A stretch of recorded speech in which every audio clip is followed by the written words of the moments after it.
Hi everyone. Today we're going to be focusing on something called sweet poison. Some of us have read a book called Sweet Poison, and that's exactly what we're going to be discussing today. We're going to be focusing on sugar in our diet. Did you realise, and I didn't until I looked it up, that sugar first hit our stores in 1910, and that's when Cadbury created their first chocolate bar. Coca-Cola then came on the scene in 1925. So we haven't had sugar in our diet for a very long time. In 1910, most people were not overweight, but by our standards today, we're actually considered to be underweight. So I think that's interesting. Studies certainly do show that there is a link between sugar in our diets and being overweight. So the more sugar we have, the more weight will actually increase throughout the years. So it's not fat that makes us fat, according to the research. It's actually the sugar component in our diet. So if we can learn about what sugar is, how do we limit it in our diet, and how do we know if we're addicted to sugar? So sugar in itself is extremely addictive. And in 1910, the first breakfast cereal also came to power, and that was a breakfast cereal that has the same name as one that was in our stores at the moment, and it had 9 times less sugar than it does now. So the reason why they've had to increase the sugar amount in that breakfast cereal is because we've become more and more addicted. So your taste buds get used to the sugar, so you need more and more of a hit to get the same pleasurable effect.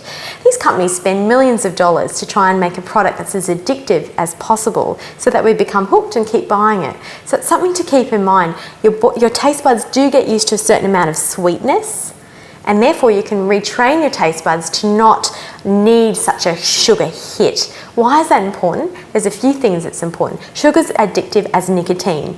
So withdrawing from sugar addiction is just as bad as withdrawing from nicotine or cigarette addiction.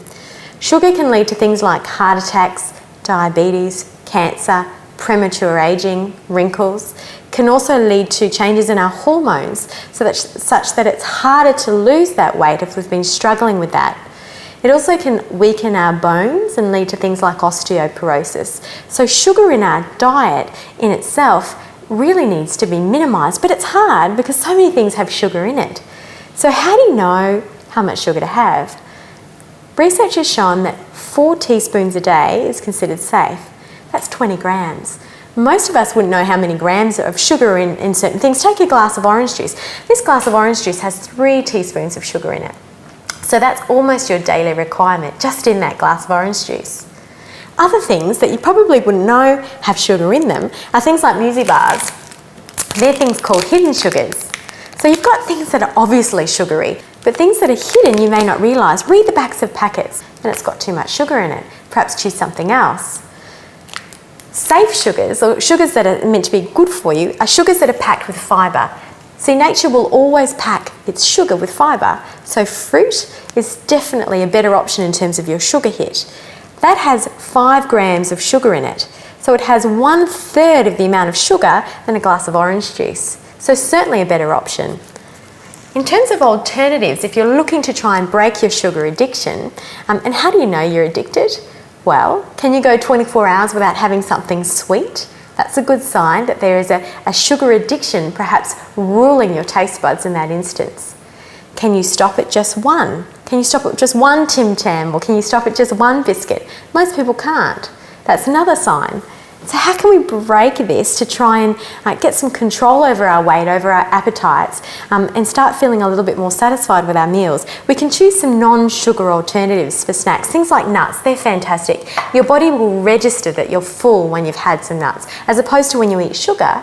Your body won't register that it's full, so you'll keep eating more and more and more. Things like plain crackers are great as well. Other alternatives, if you can make your own hot chocolate. Get some raw cocoa, some low-fat milk, and add your own sweetener. Don't choose artificial sweetener that you can buy in the supermarket. That's been shown in studies to be converted to sugar and fat, just like the other sugars are. So really avoid all aspartame or phenylalanines. They're not good for you. They're toxic, they're man-made, and they've been shown to cause cancer in certain types of lab animals. Whether it causes cancer in humans, we don't know, but it'd be nice not to find out. Try something like stevia. Stevia is from a plant. It's a natural sweetener. You can add it to your cocoa mixture and make hot chocolate. You can make chocolate at home with it. Xylitol is another one of those natural sweeteners. So there are definitely alternatives. So just to wrap up, there's lots of sugar in our diet. Some of them are hidden sugars, some of them are obvious sugars, and some of them are safe sugars. Your safe sugars are sugars that are found in nature. They're wrapped with fibre. So things like fruit definitely has natural sugars in it. They're safe sugars.